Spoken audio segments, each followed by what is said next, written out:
नमस्कार and welcome to my YouTube channel English for all. This is Manish Rai. आज प्रस्तुत है वर्ग 10 से ओड ऑन सॉलिट्यूड। जी बच्चों, आज प्रस्तुत है वर्ग 10 से पोएट्री जिसका नाम है ओड ऑन सॉलिट्यूड।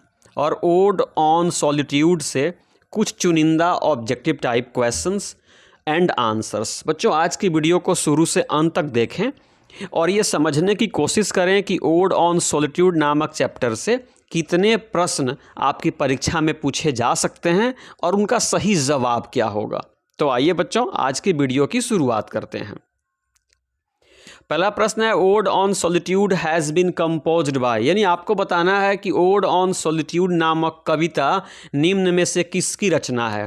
तो ए कहता है शेक्सपियर, बी कहता है विलियम कॉपर, सी कहता है अलेक्जेंडर पोप और डी कहता है इनमें से कोई नहीं। तो बिल्कुल अपने जुबां पे बैठा लीजिए बच्चों कि ओड ऑन सॉलिट्यूड नामक कविता अलेक्जेंडर पोप के द्वारा लिखी गई है। किसके द्वारा? अलेक्जेंडर पोप के द्वारा। तो जवाब हुआ कि ode on solitude has been composed by Alexander Pope. बच्चों, दूसरा और बड़ा ही महत्वपूर्ण क्वेश्चन है कि अलेक्जेंडर पोप इज रिमेंबर्ड, यानी अलेक्जेंडर पोप को याद किया जाता है। चीफली का मतलब मुख्यतः, एज ए, यानी निम्न में से किस रूप में अलेक्जेंडर पोप को मुख्यतः याद किया जाता है। तो ऑप्शन ए बोल रहा है क्रिटिक के रूप में, बी बोल रहा है सैटरिस्ट के रूप में, सी बोल रहा है सी मतलब बोथ मतलब दोनों के रूप में, और डी बोल रहा है नॉन ऑफ दिस, इनमें से किसी भी रूप में नहीं। प्रश्न पूछता है, समझिए फिर से, कि Alexander Pope is remembered chiefly as a, यानी आपको बताना है कि निम्न में से किस रूप में अलेक्जेंडर पोप मुख्यतः याद किए जाते हैं। क्रिटिक के रूप में, सैटरिस्ट के रूप में, सी बोथ मतलब दोनों के रूप में, और डी इनमें से किसी भी रूप में नहीं। बच्चों, मैं आपको बताना चाहूँगा कि अलेक्जेंडर पोप जो थे ना, वह क्रिटिक थे। याद रखिएगा, क्रिटिक थे, लेकिन वह चीफली सैटरिस्ट के रूप में रिमेंबर किए जाते हैं, याद किए जाते हैं। इसलिए बच्चों, यहाँ पे सही जवाब होगा आपका ऑप्शन बी सैटरिस्ट। क्या होगा? सैटरिस्ट। आप भूल करके भी क्रिटिक का उपयोग यहाँ पे नहीं करेंगे। तीसरा है the rape of the lock. बच्चों, यह पोएट्री है, तो यह पोएट्री किसके द्वारा लिखी गई है? आपको बताना है। The rape of the lock जो रचना है ना, यह किसकी है? विलियम शेक्सपियर की है, विलियम कॉपर की है, पोप की है, इनमें से किसी की नहीं है। तो आप याद रखिएगा, यह जो रचना है वह अलेक्जेंडर पोप की है। जी बच्चों, the rape of the lock जो है ना, यह किसकी रचना है? अलेक्जेंडर पोप की। आप याद रखेंगे। नंबर 4 कहता है कि the poem ode on solitude gives a beautiful picture of a sad man, healthy man, happy man, none of these। ये पूछ रहा है कि ओड ऑन सॉलिट्यूड नामक कविता जो है ना, यह एक बहुत ही सुंदर परिदृश्य, बहुत ही सुंदर दृश्य आपको उपलब्ध कराती है। वह दृश्य किसका है? सैड मैन, उदास व्यक्ति का, हेल्दी मैन है ना, स्वस्थ व्यक्ति का, हैप्पी मैन, खुशहाल व्यक्ति का, D none of these.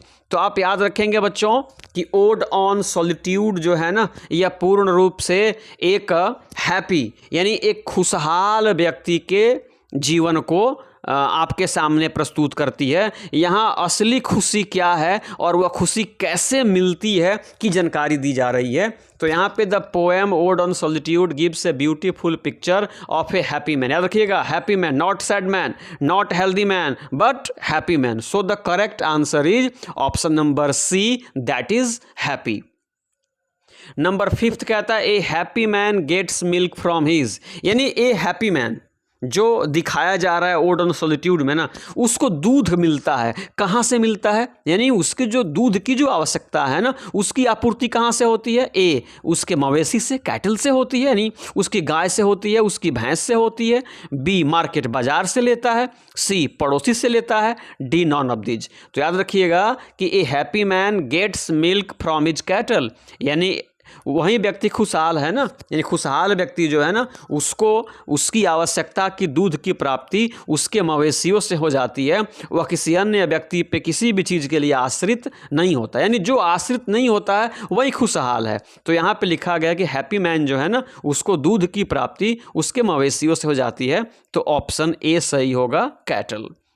Number 6 कहता है a happy man gets his bread from his, यानी ए हैप्पी मैन जो होता है, जो खुशहाल व्यक्ति है ना, उसको ब्रेड मतलब उसकी भोजन, यानी भोजन का काम कहाँ से चलता है, यानी वह अनाज की प्राप्ति कहाँ से करता है। ऑप्शन ए पूछ रहा है फील्ड से करता है, बी मार्केट से करता है, सी नेबर से करता है, डी नॉन ऑफ दीज। यानी आपको बताना है कि खुशहाल व्यक्ति जो है ना वो अन्न की प्राप्ति कहाँ से करता है, उसको भोजन की प्राप्ति कहाँ से होती है। तो बच्चों सही जवाब क्या होगा, ऑप्शन ए फील्ड्स, खेत, यानी उसके खेत जो है ना वह अपने खेतों में खेती करता है और खेत से ही उसको गेहूँ, चावल और अन्य अनाजों की प्राप्ति होती है जो उसके भोजन के काम में आता है। मतलब खुशहाल व्यक्ति स्वयं पर निर्भर होता है, वह मार्केट पे और नेबर पे, अन्य व्यक्तियों पे निर्भर नहीं होता। तो यहाँ पे जाएगा a happy man gets his bread from his fields. तो सही जवाब क्या होगा बच्चों, ऑप्शन ए फील्ड्स। 7 पूछता है from where does a happy man get his clothes, यानी एक खुशहाल व्यक्ति को अपने वस्त्रों की प्राप्ति कहाँ से होती है, यानी उसके कपड़े का काम कहाँ से चलता है। तो ऑप्शन ए कह रहा है फ्लॉक से, बी मार्केट से, सी नेबर से, डी नॉन ऑफ दीज। याद रखिएगा वह आत्मनिर्भर होता है बच्चों। तो खुशहाल व्यक्ति के कपड़ों की जो आपूर्ति होती है ना, कपड़ों का काम उसके फ्लॉक्स, यानी उसके जो घर पे जो भेड़ होते हैं ना, तो भेड़ों के बाल से जो कपड़े बनते हैं ना, तो उसी से बने कपड़ों से खुशहाल व्यक्ति का काम निकल जाता है। तो 7 का करेक्ट आंसर क्या हो जाएगा, A. Now let's go to question number 8 and that is who gets a sound sleep at night. यानी आपको बताना है निम्न में से किस व्यक्ति को रात में साउंड स्लीप यानी गहरी नींद आती है, खूब सोता है गहरी नींद में, निम्न में से कौन। We have 4 options, A rich man, B a poor man, C a happy man, D none of this. यानी आपको बताना है कि निम्न में से किसको रात को गहरी नींद आती है। तो ऑप्शन सी सही होगा, ए हैप्पी मैन। यहाँ पे रिच मैन नहीं होगा, पुअर मैन नहीं होगा, नॉन ऑफ दिस नहीं होगा, यहाँ पे क्या होगा, ए हैप्पी मैन। एक खुशहाल व्यक्ति जो होता है ना उसी को रात में अच्छी नींद आती है, अन्य किसी को रात को अच्छी नींद नहीं आती है। नंबर 9 कहता है आवर्स, डेज एंड ईयर्स, यानी घंटे, दिन और वर्ष स्लाइड अवे बीतते जाते हैं फॉर द हैप्पी मैन। यानी खुशहाल व्यक्ति के जो घंटे होते हैं ना, जो दिन होते हैं, जो वर्ष होता है, उसका जो समय होता है ना वो कैसे गुजरता है।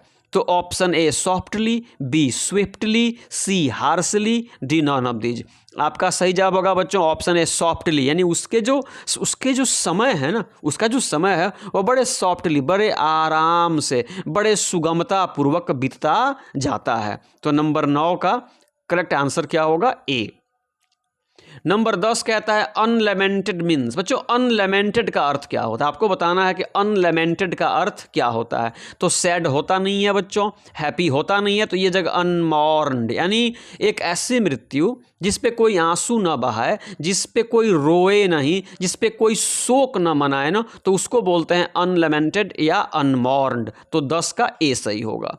नंबर 11 कहता है happy man is content. Content मतलब संतुष्ट, यानी एक खुशहाल व्यक्ति संतुष्ट होता है। टू ब्रीद फॉरेन एयर, विदेश की हवा को श्वास में लेके संतुष्ट रहता है।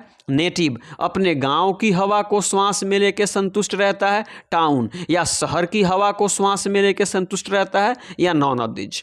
तो बच्चों यहाँ पे सही आंसर होगा ऑप्शन बी नेटिव, यानी एक खुशहाल व्यक्ति जो होता है ना अपने गांव की हवा को, यानी जहाँ पे उसका जन्म हुआ है ना वहाँ की वायु को श्वास में लेकर के वह संतुष्टि महसूस करता है। आज तो सब लोग शहर में और शहर वाले विदेशों की हवा श्वास में लेकर के संतुष्ट महसूस करते हैं, लेकिन असली संतुष्टि गांव के ही हवा में है, आपकी जन्म धरती की ही हवा में है। तो यहाँ पे ऑप्शन 11 का सही जवाब क्या होगा, नेटिव एयर। जी बच्चों। नंबर 12 कहता है what does a happy man get from his trees, यानी खुशहाल व्यक्ति को अपने पेड़ों से क्या प्राप्त होता है भाई, अपने बाग बगीचों से क्या प्राप्त होता है। तो ऑप्शन ए फायर, आग, आग मतलब जलावन की लकड़ी, वुड लकड़ी, बोथ दोनों, सी नॉन ऑफ दीज। ये बड़ा जटिल प्रश्न है बच्चों, पूछ रहा है कि खुशहाल व्यक्ति को अपने पेड़ों से क्या मिलता है। तो बच्चों फायर भी सही है, वुड भी सही है, इसलिए आपका सही जवाब क्या होगा, सी बोथ, यानी पेड़ों से उसे फायर की भी प्राप्ति होती है और उसे वुड की भी प्राप्ति होती है, इसलिए सही जवाब क्या होगा, सी बोथ। 13 कहता है what pleases A happy man, यानी एक खुशहाल व्यक्ति को कौन सी चीज़ है जो उसको प्लीज़ करती है, उसको खुशी देती है, उसको संतुष्टि देती है? क्या भाई? मनी। क्या पैसे से उसको संतुष्टि मिलती है? फिल्म। क्या फिल्म देखने से मिलती है? या मेडिटेशन, चिंतन मनन से मिलती है? या इनमें से किसी से भी नहीं? तो आपका सही जवाब होगा ऑप्शन सी, मेडिटेशन। यानी खुशहाल व्यक्ति जो होता है ना, उसको पैसे से खुशी नहीं मिलती, फिल्म से नहीं मिलती, बल्कि उसको मेडिटेशन से मिलती है। याद रखिएगा बच्चों कि पैसे का खुशहाली से कोई संबंध होता नहीं है, इसलिए नंबर 13 का सही जवाब होगा मेडिटेशन।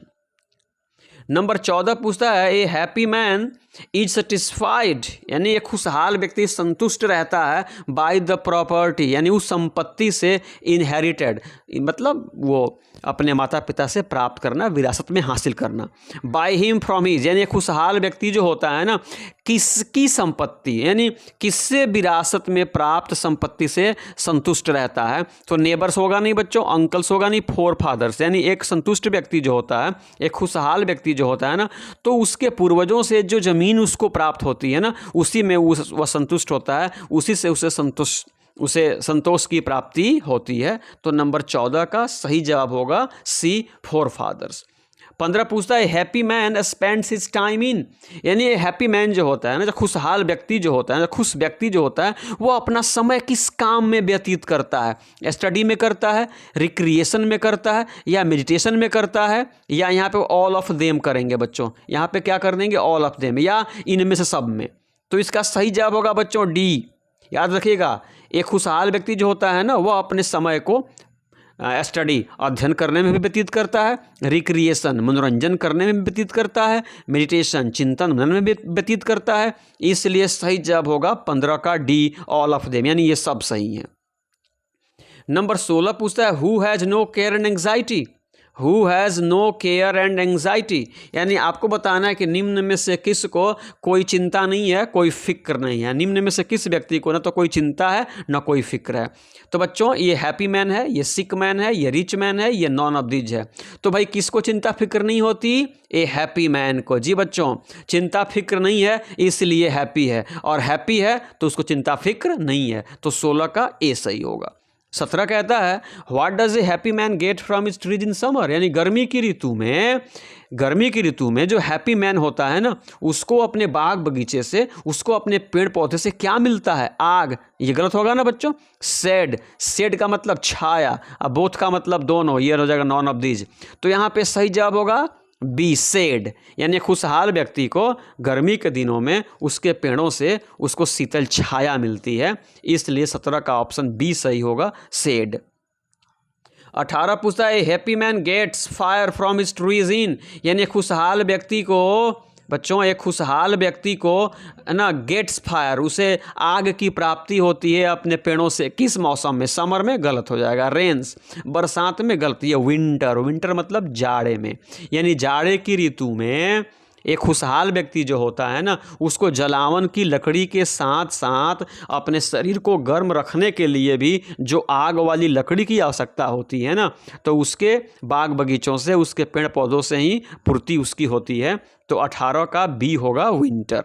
19 कहता है who wants to die unseen in unknown, आपको बताना निम्न में से कौन व्यक्ति अनजान और अज्ञात रूप से मरना चाहता है? मतलब वो ऐसे मरना चाहता है जो किसी को पता न चले कि कहाँ उनकी मृत्यु हुई, कहाँ उनकी कब्र है, कहाँ उनकी समाधि है, यानी किसी को कुछ पता ही न चले, वह चुपचाप दुनिया से विदा हो जाए। ऐसी इच्छा निम्न में से किसकी है? याद रखिएगा बच्चों, अलेक्जेंडर पोप की है। किसकी है बच्चों?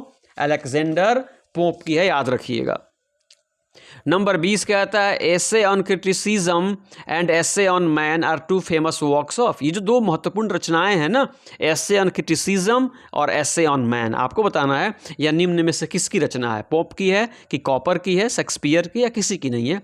तो ऑप्शन ए सही होगा, अलेक्जेंडर पोप। यानी एसे ऑन क्रिटिसिज्म और एसे ऑन मैन, ये दो महत्वपूर्ण रचनाएं हैं, कृतियां हैं, किनकी हैं? अलेक्जेंडर पोप की। तो 20 का सही जवाब होगा ए। और अंतिम और बड़ा महत्वपूर्ण प्रश्न है Alexander pope was born and died in, आपको बताना है कि अलेक्जेंडर पोप का जन्म कब हुआ और उनकी मृत्यु कब हुई। तो बच्चों ऑप्शन ए बिल्कुल सही है, उनका जन्म 88 ईस्वी में हुआ था और उनकी मृत्यु 1744 ईस्वी में हुई थी।